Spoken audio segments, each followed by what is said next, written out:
नगपति फिर ललकार उठा है, कुरुक्षेत्र के कण से फिर 5 जन्य हुंकार उठा है।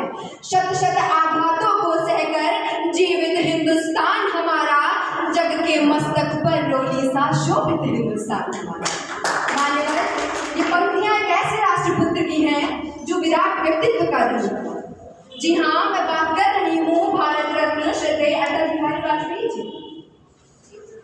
महोदय, वे इतने सामान्य थे कि विपक्ष भी उनका विरोध नहीं करता था। इसी के साथ वे इतने बेबाक थे कि वो अपने मंच से कहते थे कि मेरी कविता जंग का ऐलान है, पराजय की प्रस्तावना नहीं, हारे हुए सिपाही का नैराश्य निनाद नहीं, जूझते योद्धा का जय संकल्प है।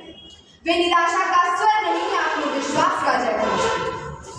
अटल जी और भारतीय राजनीति दोनों में बहुत ही समृद्ध और परिपक्वता का संबंध रहा है महोदय। उनका मानना था कि राष्ट्रहित से बड़ा कोई हित नहीं और राष्ट्रनीति से बड़ी कोई राजनीति नहीं। महोदय, संयुक्त राष्ट्र में 14 अक्टूबर 1977 को मातृभाषा का प्रतिनिधित्व करते हुए अटल जी जब मातृभाषा में भाषण दे रहे थे तो मात्र संयुक्त राष्ट्र में ही नहीं अपितु वैश्विक पटल पर भी मातृभाषा का परचम लहराया था।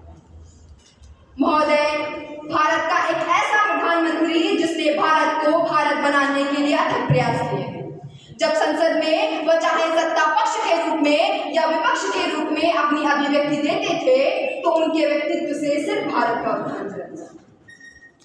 पड़ोसी देशों के संबंधों पर अटल जी कहते थे कि न बंदूक से न गोली से, न बंदूक से न गोली से बात बनेगी सिर्फ गोली से।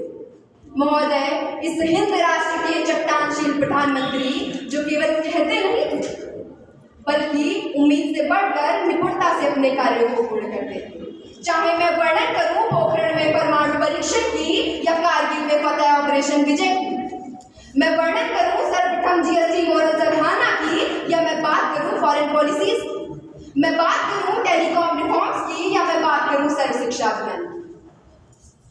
भारत उनके सर्वोत्तम प्रयासों के लिए सदैव ऋणी रहेगा जिन्होंने भारत में अपने प्रधानमंत्रित्व काल में राष्ट्र के कल्याण के लिए अनेक उपलब्धियों को भारत भूमि के लिए समर्पित किया है। महोदय, इसका एक वैश्विक उदाहरण है स्वर्णिम भारत चतुर्भुज योजना, जो भारत के प्रमुख 4 शहरों को ही नहीं अपितु 4 दिशाओं के कोनों यानी पूर्व पश्चिम उत्तर दक्षिण को दर्शाते हुए दिल्ली, कोलकाता, चेन्नई और मुंबई में प्रतिस्थापित है। मान्यवर, याद करिए वो दिन जब 1999 में मध्य रात्रि में पूरा भारतवर्ष सो रहा था तो संयुक्त राष्ट्र अमेरिका के राष्ट्रपति अटल जी को कॉल करते हैं और कहते हैं कि पाकिस्तान के मुशरिफ कह रहे हैं कि हम भारत पर परमाणु आक्रमण करेंगे। तब लोहा जैसा सीना रखने वाले अटल जी कहते हैं कि मैं 25% भारत कुर्बान करने को तैयार हूँ, परंतु मैं आपको यह आश्वासन देता हूँ कि पाकिस्तान कल तक का सूर्योदय नहीं देख पाएगा। ऐसा लोहा जैसा सीना रखते थे परम पूजनीय श्री अटल बिहारी वाजपेयी जी। अटल बिहारी वाजपेयी जी का राजनीतिक जीवन इसलिए भी आदर्शवादी रहा है क्योंकि वे किसी पद नहीं अपितु जन जन के लिए करते। वे अपनी सभाओं में कहते थे कि परमात्मा भी आकर कहे कि छुआछूत मानो तो मैं ऐसे परमात्मा को परमात्मा स्वीकार नहीं करूंगा। अटल बिहारी वाजपेयी जी का व्यक्तित्व कि जो ये विराट उदारता थी यही उन्हें अटल बनाती थी और वे जब तक इस देश के पटल पर रहेंगे वे जिए या मरे हमारी स्मृतियों में सदैव अटल रहेंगे।